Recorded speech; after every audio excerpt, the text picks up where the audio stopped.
Hello दोस्तों, कैसे हैं आप सब।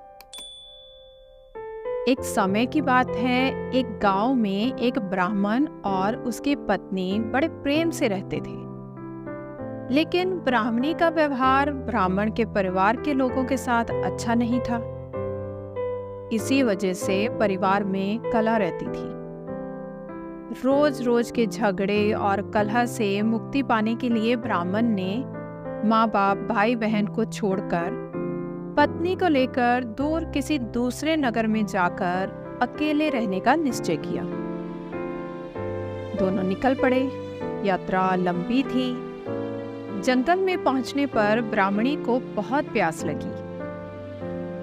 ब्राह्मण ने पानी का इंतजाम करने की सोची, लेकिन पानी का स्रोत बहुत दूर था, इसलिए ब्राह्मण को आने में देर हो गई। जैसे ही पानी लेकर ब्राह्मण वापस आया तो उसने देखा कि ब्राह्मणी तो मर चुकी है। ब्राह्मण बहुत दुखी होकर भगवान से प्रार्थना करने लगा।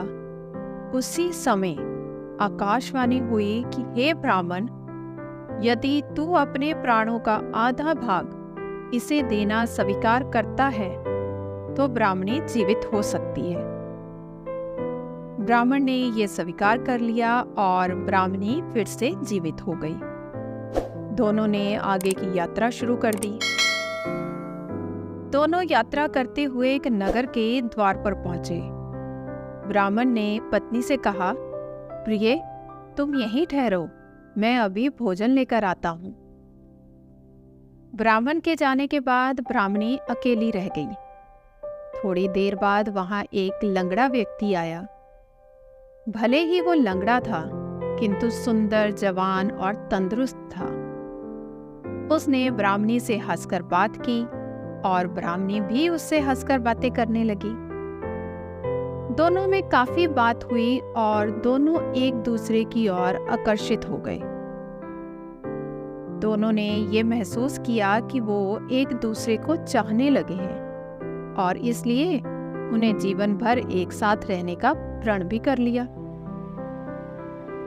ब्राह्मण जब भोजन लेकर लौटा तो ब्राह्मणी ने कहा, ये बेचारा लंगड़ा व्यक्ति भी भूखा है, इसे भी अपने हिस्से में से दे दो। भोजन के बाद जब वहां से वे लोग आगे चलने लगे तो ब्राह्मणी ने ब्राह्मण से अनुरोध किया कि इस लंगड़े व्यक्ति को भी साथ ले लो, रास्ता अच्छा कट जाएगा, क्योंकि जब भी तुम कहीं जाते हो तो मैं अकेली रह जाती हूँ। बात करने को कोई भी नहीं होता। ये रहेगा तो मेरा अकेलापन दूर हो जाएगा और इसके साथ रहने से कोई बात करने वाला तो रहेगा। ब्राह्मण ने कहा, हमें अपना भार उठाना ही मुश्किल हो रहा है, इसका भार कैसे उठाएंगे भला। ब्राह्मणी ने कहा, हम इसे पिटारी में रख लेंगे। ब्राह्मण को पत्नी की बात माननी पड़ी। कुछ दूर जाकर ब्राह्मणी और उस लंगड़े व्यक्ति ने मौका पाते ही मिलकर ब्राह्मण को धोखे से कुएं में धकेल दिया और उसे मरा समझकर वे दोनों आगे बढ़ गए। नगर की सीमा पर राज्य कर वसूल करने की चौकी थी।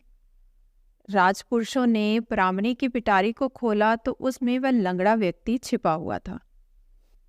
ये बात राज दरबार तक पहुंची। राजा के पूछने पर ब्राह्मणी ने कहा कि यह मेरा पति है। हम अपने परिवार वालों के झगड़े और कलह से परेशान होकर देश छोड़ चुके हैं और यहाँ रहने आए हैं। राजा ने उन्हें अपने देश में बसने की आज्ञा दे दी। कुछ दिन बाद एक साधु ने उस ब्राह्मण को कुएं से निकाल लिया। ब्राह्मण फौरन उस राज्य में पहुंच गया जहां उसकी पत्नी और वो लंगड़ा व्यक्ति रहते थे।